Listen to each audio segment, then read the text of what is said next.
বিসমিল্লাহির রহমানির রহিম। আসসালামু আলাইকুম। কেমন আছেন আমার প্রিয় দর্শক বন্ধুরা? আশা করি যে যেখানে যে অবস্থানে থাকুন না কেন অনেক অনেক ভালো আছেন, সুস্থ আছেন, নিরাপদে আছেন। আমিও আল্লাহর অশেষ রহমতে আপনাদের সকলের দয়ায় আলহামদুলিল্লাহ ভালো আছি। কাছে কিংবা দূরে, দেশ ও দেশের বাহির থেকে যে যেখান থেকে এই মুহূর্তে আমার ভিডিওটা দেখতেছেন, আমার এই ভিডিওটার সাথে যুক্ত আছেন, তাদের সবার প্রতি রইল আমার মন থেকে অনেক অনেক দোয়া এবং আন্তরিক ভালোবাসা। তো বন্ধুরা, আজকে অনেক সকাল থেকে এই ভিডিওটা করেছি। তো সকালের যে আমার কিছু পার্সোনাল কাজ থাকে প্রতিদিন, সেগুলো আর আমি কয়েকটা দিন ধরে আপনাদের সাথে শেয়ার করতে পারতেছি না, কারণ অনেক ব্যস্ততম দিন পার করতেছি। কোথা দিয়ে যে দিন শেষ হয়ে যাইতেছে টের পাইতেছি না, ঠিকঠাক মতো ভিডিওগুলো করতে পারতেছি না। তো প্রতিদিনের সকালের যে কাজগুলো থাকে সেই কাজগুলো যদি আমি ভিডিওতে ধারণ করি তাহলে আমার মনে হয় যে আমার ভিডিওটা পরিপূর্ণ হলো। তো সে কাজগুলো আমি কিন্তু ভিডিওতে ধরে রাখতে পারতেছি না, ধরতে পারতেছি না। কিন্তু কাজগুলো কিন্তু আমার ঠিকঠাক হইতেছে। কাজ কিন্তু কিছুই বাকি থাকতেছে না। কিন্তু ভিডিও করার একটা সময়ের ব্যাপার আছে। তো সেই সময়টা আমি এখন পাইতেছি না। তো সকালে সে কাজগুলো সেরে তারপরে আমি রান্নাঘরে পরোটা বানিয়েছিলাম। সে পরোটাগুলো খাওয়া হইছে। তারপরে এই তো দেখুন কিভাবে পারবো, আপনাদের ভাইয়া এত ফুর্তিবাজ লোক। মানে আমি যে একটা ভিডিও করব, একটা কাজ করতে গেলে সে সময়টুকু সে আমাকে দেয় না। সে তার নিজের গতিতে কাজ করে। আমাকে ভিডিও করার সময় দেয় না। সে একা একাই কিন্তু সব কাজ করে নিতে চায়। অনেক কাজের লোক। তো কালকে ছিল ভ্যালেন্টাইন্স ডে। তো আমার হাসব্যান্ড কিন্তু আমাকে শুধু একটি গোলাপ দেয়নি। আমার হাসব্যান্ড একদম পুরো গাছ ধরে আমাকে এনে দিয়েছে, যেন সারা বছর আমি এই গোলাপের ভালোবাসাটা নিতে পারি, আপনাদের সবাইকে শেয়ার করতে পারি, আপনাদেরকে দিতে পারি।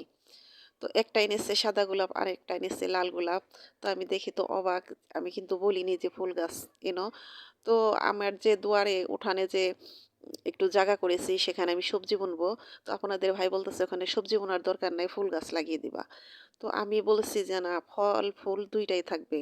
শুধু ফুল দেখলে মন ভরলে তো হবে না, পেটও তো ভরতে হবে।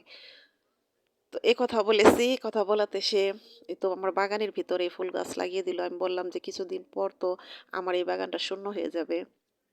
যেহেতু এখন গাঁদা ফুল আছে, গাঁদা ফুল তো আর 12 মাস থাকবে না। এই ফুলগুলো নষ্ট হয়ে গেলে তখন এখানে আমি কোন গাছ লাগাবো আবার? তখন আপনাদের ভাইয়া সেটা চিন্তা করে এই তো আমার বাগানের ভিতরে এই গোলাপ দুটো লাগিয়ে দিল। তো সেটাই আমি একটু ভিডিও করেছি, কিন্তু ভালো করে করতে পারিনি। তো আপনাদের ভাইয়া কাজ করতেছে, আমি কি আর বসে থাকতে পারি? তার কাজ দেখে আমিও কাজে লেগে পড়েছি। তো আমার ঘরের সামনে গ্রিলে যে কিছু ফুল গাছ ছিল, সে গাছগুলো মাটিগুলো অনেক শক্ত হয়ে গেছে। তো কয়েকদিন ধরে ভাবতেছি যে এই গাছগুলোর মাটিগুলো আমি আহ, আবার নতুন করে দিয়ে গাছগুলো নতুন করে লাগিয়ে দেব। যেহেতু সামনে কিন্তু পর্তুলিকা ঘাস ফুল, এগুলার সিজন, এগুলা কিন্তু বেশ ফুল ফুটবে। তো এগুলোর মাটি চেঞ্জ করার জন্য আমি অনেক আগে কিছু মাটি করে রেখেছিলাম। তো তার সাথে আরো কিছু মাটি গোবরের ভুসি দিয়ে নতুন করে বানিয়ে তারপরে তো গাছগুলো লাগিয়ে দিতেছি। সময়ের কারণে আমি এগুলো করতে পারিনি, এগুলো আরও 1 সপ্তাহ আগে করার কথা ছিল। তো ঝটপট সে কাজগুলো করে, আর আমার যে ওই যে উঠানে জায়গা করেছে ওখানেও কিন্তু অনেকগুলো গাছ লাগানো হয়েছে, সেগুলো আর আমি আপনাদের সাথে আজকে শেয়ার করতে পারিনি। কালকে ইনশাল্লাহ শেয়ার করব।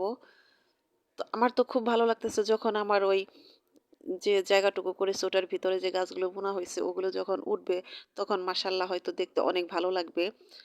আমারও ভালো লাগবে, আমার দর্শক বন্ধুদেরও আমার মনে হয় যে অনেকটা ভালো লাগবে।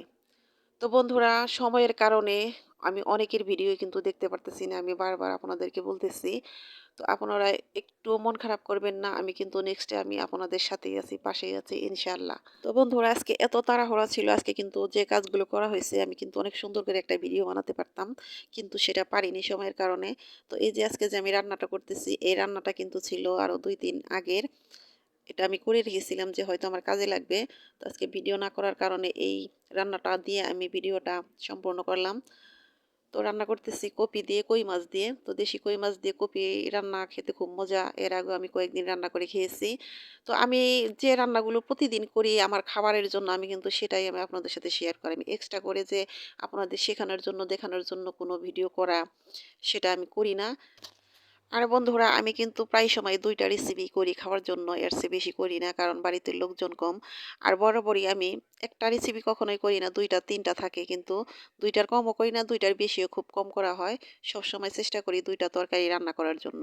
তো আজকে রান্না করলাম এই তো কপি দিয়ে, টমেটো দিয়ে কই মাছ।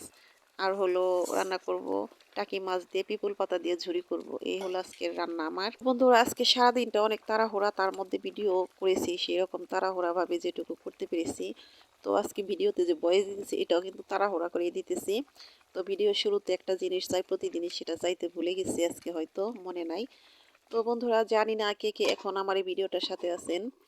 তো যদি লাইক দিতে ভুলে যান প্লিজ মনে করিয়ে দিলাম একটা লাইক দিয়ে দিবেন। আপনাদের একটি লাইক কিন্তু আমার এই ভিডিওটা আপনাদের মতো আর অনেকের কাছে পৌঁছে দিতে সাহায্য করবে, আমার অনেক উপকারে আসবে। আর নতুন বন্ধুদের বলতেছি প্লিজ বন্ধুরা যদি এখনও আমার এই ভিডিওটার সাথে থেকে থাকেন, যদি আমার ভিডিওটা একটু কোথাও ভালো লেগে থাকে তাহলে আমার এই ছোট্ট চ্যানেলটাকে অবশ্যই সাবস্ক্রাইব করে আমার পাশে থাকতে পারেন। তো শুধু প্রতিদিন বলবো বলে, লাইক চাইবো বলে, সাবস্ক্রাইব করতে বলবো বলেই যে শুধু করে চলে যাবেন সেটা নয়, মন থেকে ভালোবেসে এই কাজটি করে দিবেন। তো একটা হচ্ছে দেয়া আর একটা হচ্ছে দোয়া। দোয়া জিনিসটা কিন্তু সবার উপরে। তো দোয়া করে ভালোবেসে তারপরে এই কাজগুলো করবেন, তাতে আমি মনের থেকে অনেক শান্তি পাবো। আর আমার যে প্রিয় বন্ধুরা এই কাজটি করে দিয়েছেন তাদেরকে জানাই আমার মন থেকে অনেক অনেক দোয়া এবং অসংখ্য ধন্যবাদ। তো আমার প্রিয় আপুরা কিন্তু রমজানের প্রস্তুতি নিতেছেন বেশ ভালো সুন্দর করে, কিন্তু আমি পারতেছি না। আমার রমজানের প্রস্তুতি এখনো কিছুই করা হয়নি, নেওয়া হয়নি। তো কিছু বাজারঘাট আপনাদের ভাই আমাকে করে দিয়েছে। তো সেগুলো এখন গোছগাছের ব্যাপার-স্যাপার সেগুলো গোছাতে হবে। এদিকে ঘর, রান্নাঘর, আমার এই থাকার ঘর এগুলা কিন্তু ক্লিন করতে হবে। তো কিছু, কিছু কাজ আছে এগুলো যদি গুছিয়ে রাখা যায় রমজানের আগে তাহলে কিন্তু আসলে রমজান মাসে অনেক মনোযোগ সহকারে ইবাদত করা যায় না। তো অনেক কাজ আছে যেগুলো কিন্তু রোজা থেকে করতে ভালো লাগে না। আর আমরা যারা গ্রামের বাড়িতে থাকি, বাহিরে রোদের মধ্যে কিছু কাজ থাকে এগুলো করতে অনেক সমস্যা হয়। এদিকে কিন্তু আমার কিছু লাকড়ি রয়েছে অগোছালো, সেগুলো আমাকে গুছাতে হবে। আর বাহিরে রোদের মধ্যে কিছু কাজ থাকে এগুলো কিন্তু আমি রমজান মাসে একদম করতে পারি না, করতেও চাই না। কিন্তু কিছু, কিছু কাজ আছে সেগুলো করতে হয়। এগুলো করতে গেলে কিন্তু অনেক কষ্ট হয়। তাই চেষ্টা করতেছি যে সে কাজগুলো আমি আগেই গুছিয়ে করব। তো জানি না পারবো কিনা। তো দেখা যাক যে কি পর্যন্ত কি করা যায়। তো বন্ধুরা এই তো কিছু পান পাড়তেছি আমার দাদি শাশুড়ির জন্য। তো বন্ধুরা এই তো দেখুন আমাদের বাড়ির ছোট রাজকন্যা পহেলা ফাল্গুনে ফাল্গুনী সাজ সেজেছে। তো বাগানের ফুল দিয়ে, গাঁদা ফুল দিয়ে মালা করে সুন্দর করে সাজিয়ে সবাই মিলে ভিডিও করবে, ছবি তুলবে। তো ও সেটা করবে না। ও মোবাইল নিয়ে ব্যস্ত আছে, কারো দিকে তাকাইতেছে না।